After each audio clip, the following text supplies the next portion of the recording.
qualidade da democracia, por José Álvaro Moisés.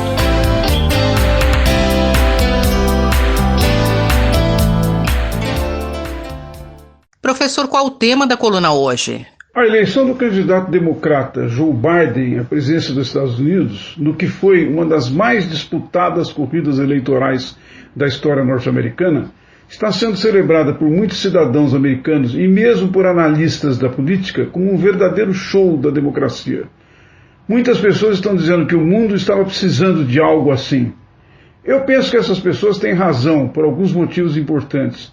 Em primeiro lugar, porque Biden foi eleito com mais de 74 milhões de votos em uma eleição histórica que mobilizou mais de 150 milhões de eleitores. Ou seja, os norte-americanos mostraram que queriam participar para escolher quem deve governá-los e com quais políticas públicas. Isso lembra a observação de alguns filósofos políticos para quem o dia das eleições é o dia em que o poder está vazio, no sentido de que não importa quem esteja no governo, mas são os eleitores, os verdadeiros soberanos, que decidem quem deve ter o poder e que rumos deve tomar o país. Mais do que isso, Biden e a sua vice Kamala Harris, em seus discursos de afirmação da vitória, foram incisivos, no sentido de que chegou a hora de a sociedade americana ser reunificada. É preciso enfrentar a demonização e salvar a alma do país, disseram eles, com a proposta de reconstruir o sentido da comunidade próprio da democracia, em que a ideia dos interesses gerais prevalecem sobre os interesses de grupos ou de facções. Professor, qual seria esse significado? Eu penso que ainda há outro significado importante dessa eleição. Ela revela um aspecto importante do fenômeno do populismo, que tem emergido em vários países nas últimas décadas, inclusive no Brasil. O presidente Trump não demonstra que vai aceitar o resultado das escolhas dos seus compatriotas, alegando denúncias e fraudes na votação, sem, no entanto, apresentar quaisquer provas, mas buscando, ao contrário, apenas judicializar os resultados do pleito para eventualmente vencer por outros meios que não os eleitorais. Isso mostra uma coisa muito importante: os líderes populistas se utilizam de meios democráticos para chegar ao poder, como são os processos eleitorais. Mas uma vez chegando lá, eles menosprezam as instituições e passam muitas vezes a lutar contra elas, contra os partidos, contra os parlamentos e contra o judiciário. É algo muito grave que, aliás, pode vir a acontecer no Brasil, porque mais de uma vez o presidente Jair Bolsonaro declarou que considera que existe fraude nas eleições brasileiras, apesar, por um lado, de ter sido eleito por elas, e por outro, sem jamais mostrar quaisquer provas do que diz. É algo muito perigoso. Uma das consequências mais importantes da eleição de Biden é que a política brasileira em relação aos Estados Unidos também terá que mudar. Bolsonaro tentou manter uma posição de apoio ao presidente Donald Trump. Agora, nos últimos dias, ao se verificar a vitória de Biden, silenciou e não disse mais nada. Podemos esperar que com isso o governo faça uma reorientação, principalmente na área da defesa do meio ambiente e da defesa dos direitos humanos, que são dois pontos muito importantes que serão mantidos no programa de Biden e de Kamala Harris. Penso que essas coisas vão influenciar a política norte-americana, mas vão influenciar também a política brasileira. Convido todos os ouvintes a voltarem a frequentar a coluna na próxima terça-feira. Muito obrigado. Eu, Simone Lemos, ouvi o professor José Álvaro Moisés. A qualidade da democracia, por José Álvaro Moisés.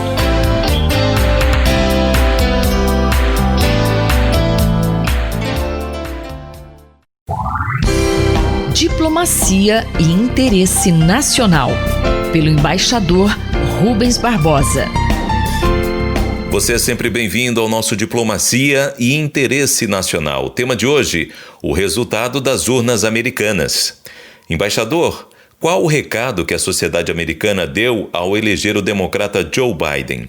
E quais poderão ser os desdobramentos do quadro político daquele país? A histórica vitória de Joe Biden será analisada por muitos anos.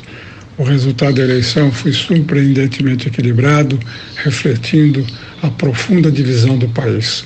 A onda azul democrata não ocorreu, mas a sociedade americana preferiu eleger um presidente moderado e conciliador, que promete reduzir o ódio e unir o país.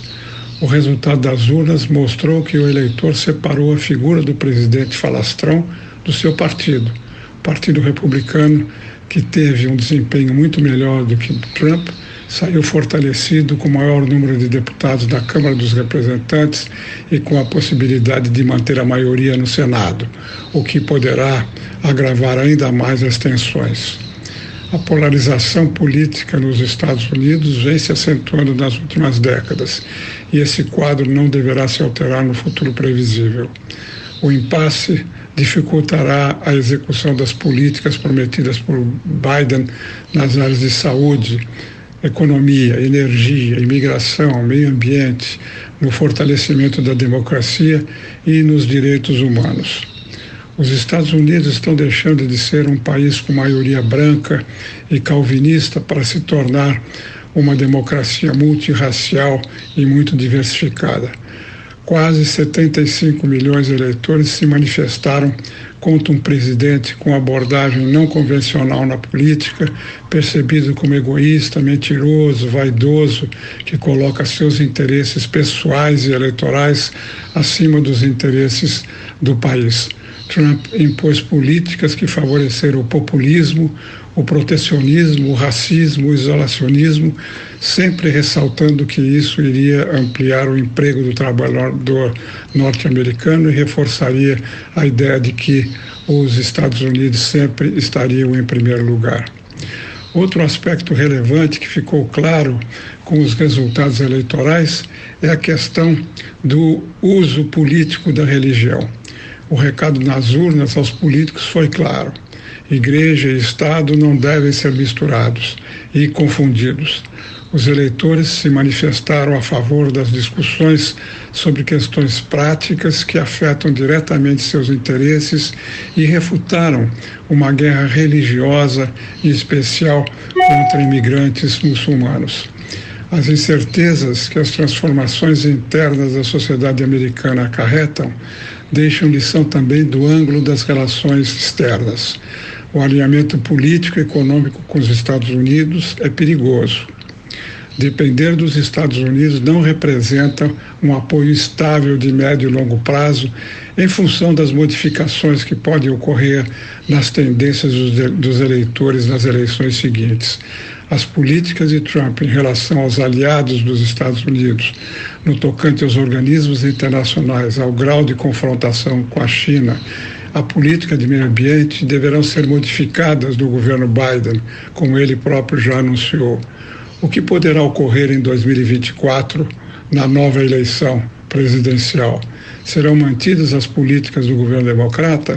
Voltarão as políticas isolacionistas? As acusações de fraude, a judicialização do processo eleitoral por Trump representam um sério problema para o funcionamento do sistema eleitoral no futuro, pelas incertezas que desperta, mas não chegarão a ameaçar a democracia nem a credibilidade pela força das instituições do país.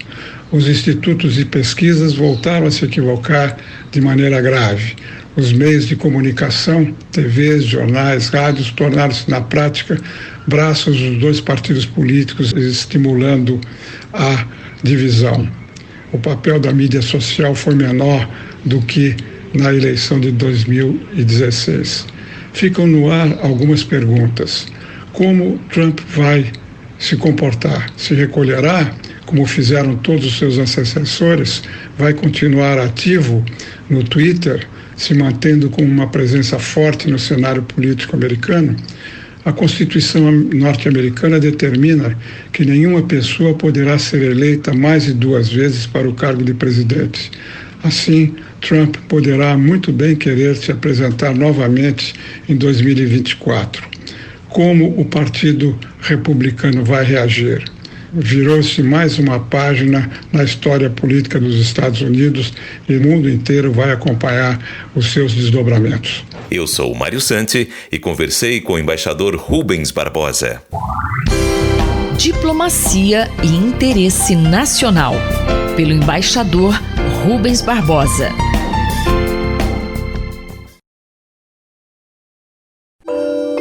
Minuto do Cérebro, por Otávio Pontes Neto.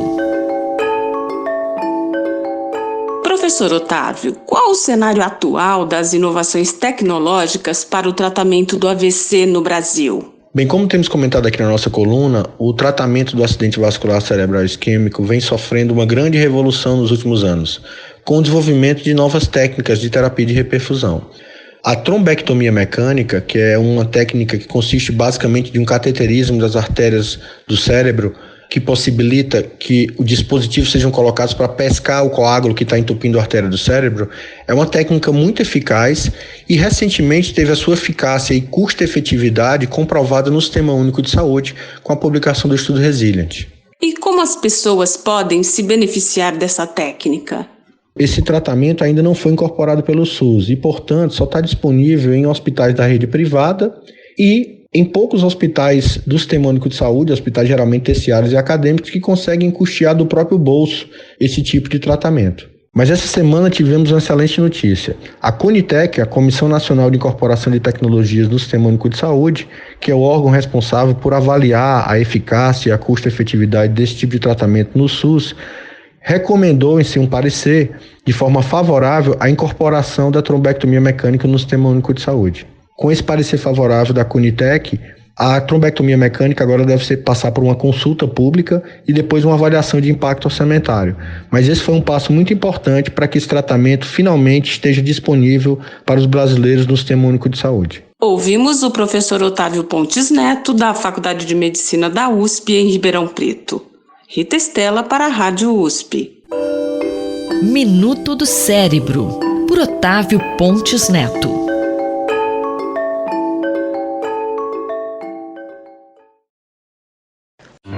Doutor Bartô e os Doutores da Saúde, com João Paulo Lotufo. Dr. João Paulo Lotufo, que mudanças ocorreram no HU com mulheres grávidas que fumam, usam álcool e outras drogas? O Centro de Orientação e Dissuasão do Uso de Álcool e Outras Drogas abriu mais uma frente de trabalho no Hospital Universitário da USP. Após uma reunião clínica na obstetrícia sobre o uso de álcool e outras drogas pelas mães que são internadas para dar à luz no HU, fizemos um fluxo para atendimento dessas pacientes. Estamos relacionando as mães que fumam, que bebem, que usam maconha, crack ou cocaína para uma intervenção breve já na enfermaria. Qual a importância disso? É que muitas param ou diminuem o consumo, mas estão esperando a alta para matar a saudade ou do tabaco, ou da maconha, ou mesmo da cocaína ou do álcool. São orientadas a não matar a saudade do cigarro, por exemplo, pois se pararam durante a gravidez, algumas poucas tragadas agora podem acordar todos os receptores de nicotina no cérebro e em pouco tempo ela volta a fumar tudo o que fumava antes. Se diminui o uso de drogas, são orientadas a não aumentarem e aproveitar e cessar, por exemplo, o uso do tabaco, maconha, álcool, cocaína. Tudo passa pelo leite materno. E lembrar também que todas as fumantes que não pararam durante a gravidez, que eu conversei essa semana, tiveram bebês com baixo peso. Como tudo passa pelo leite, é explicado para elas a chance do aumento de morte súbita dos bebês em casa de pais fumantes, isso pelo fumo passivo. A maconha pode lesar neurônios tanto da mãe como da criança e deve ser evitada a qualquer custo. A cocaína e o crack idem, porque passando pelo leite materno pode causar depressão respiratória. Já tivemos bebê com óbito, bebê de 15 dias, amamentado após o uso de crack ou cocaína. E essa semana mais um caso que também ficou internado no hospital universitário. O álcool também nos preocupa, principalmente se há alcoólicos dentro de casa. Se os pais bebem, a chance das crianças beberem é muito grande. Dr. Lotufo, o que acontece depois dessas orientações? Todas essas mães são orientadas antes das altas e passam a participar do CODAD via teleconsulta, devido às dificuldades de locomoção dessas mães com seus novos bebês. A receptividade está sendo muito boa e estamos aperfeiçoando o fluxo dessas pacientes para que não se perca o contato com elas e que a gente mantenha os aconselhamentos breves ou intervenções breves toda semana via teleconsulta. Sabemos que o aconselhamento breve é um fator positivo para que elas aproveitem esse momento mágico da gestação e da amamentação para que abandonem de vez o uso de qualquer droga. Eu agradeço o empenho da equipe de enfermagem, dos obstetras do HU, assim como nossos residentes que estão atentos a essa nova atuação do CODAD e também o serviço social que acompanha de perto essas famílias. Esse é o CODAD, Centro de Orientação e Dissuasão do Uso de Álcool e Outras Drogas. Quem fuma é acompanhado pelo grupo antitabágico do HU USP, que continua funcionando durante todo esse tempo da pandemia, e os pais que necessitam algo mais do que os aconselhamentos breves são encaminhados para o CAPS-AD Butantan, que é especializado em tratamento de dependentes químicos. Um grande abraço a todos e colaborem e abram o site www.drbartô.com.br para informações a respeito do CODAD. Um grande abraço. Eu sou Sandra Capomatti, você ouviu o Dr. João Paulo Lotufo, pediatra da Universidade de São Paulo, responsável pelo projeto Dr. Bartô. Doutor Bartô e os doutores da saúde, com João Paulo Lotufo. Um olhar sobre o mundo, com Alberto do Amaral Júnior.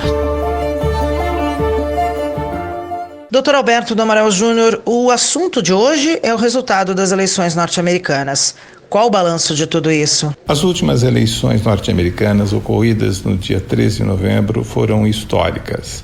Em primeiro lugar, houve um comparecimento recorde dos eleitores norte-americanos às urnas. Nunca antes na história do país, tantos eleitores compareceram para votar, além da possibilidade da votação antecipada pelo correio. O segundo fato é a lisura do processo eleitoral com a não observação de fraudes e com a intensa fiscalização de observadores tanto do Partido Republicano quanto do Partido Democrata. O terceiro fator foi a vitória de Joe Biden. Joe Biden marca uma mudança radical em relação a Donald Trump. Em primeiro lugar, na história dos Estados Unidos, só 10 presidentes não conseguiram se reeleger.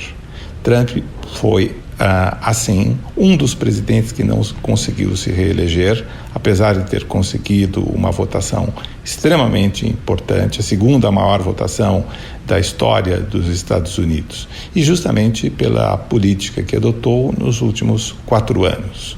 Biden assinala para a conciliação. O seu discurso de vitória aponta para uma volta da política como ela deve ser, da anteposição de visões antagônicas e não pela adoção de uma visão de que a política deve ser uma luta entre amigos e inimigos, em que os adversários devem ser considerados inimigos ilegítimos e, portanto, indivíduos ou grupos ou partidos com os quais não se deve absolutamente negociar. Mas os desafios para Biden são imensos. Primeiro, o presidente Trump, como é da tradição dos Estados Unidos, não reconheceu a sua vitória. A democracia americana é constituída de ritos, que são alguns deles escritos e outros não escritos. Entre os ritos não escritos está justamente o fato de que a imprensa norte-americana indica o vencedor das eleições e há também o fato de que o derrotado nas eleições telefona e cumprimenta o vitorioso no reconhecimento da legitimidade de que as eleições ocorreram em perfeita ordem e de que o país tem um novo presidente. O presidente Trump não fez isso. Tudo indica que não irá fazer. Além disso, ameaça judicializar a disputa até as últimas consequências, ameaçando levar a disputa eleitoral para a Suprema Corte, questionando a votação em vários estados dos Estados Unidos. Tudo indica que os argumentos do presidente Trump são argumentos de pouca envergadura e de que ele deverá perder na justiça. Dr. Alberto, quais os desafios do presidente Joe Biden? Os desafios do presidente Biden não terminam aí, no reconhecimento da sua legitimidade pelo presidente Trump. A proclamação de que houve fraude nas eleições americanas leva uma parte do eleitorado de Trump a acreditar nisso. Ao acreditar nisso, a pressionar os seus representantes no Congresso, sejam eles deputados ou senadores, a agirem da mesma forma. Isso é um grande risco para a democracia norte-americana. Além disso, a composição do Senado e da Câmara serão muito importantes. Tudo indica que o presidente Biden terá a maioria na Câmara, mas não é certo que ele terá a maioria no Senado. Se não tiver a maioria no Senado, há uma perspectiva de paralisia decisória, ou seja, algumas decisões são aprovadas na Câmara e são bloqueadas no Senado. O cenário, portanto, é de incerteza. O presidente está diante de uma pandemia de enormes proporções que atinge os Estados Unidos, além disso, de uma crise econômica que se abate sobre o país, de um país polarizado e dividido e de uma desigualdade social crescente. Todos esses desafios ele terá que enfrentar para consolidar a democracia americana. Os desafios são grandes, mas a vitória de Biden já é um alento para uma nova realidade. Eu sou Sandra Capomatto, você ouviu o professor de Direito Internacional, Dr. Alberto do Amaral Júnior, da Faculdade de Direito da Universidade de São Paulo. Um olhar sobre o mundo, com Alberto do Amaral Júnior.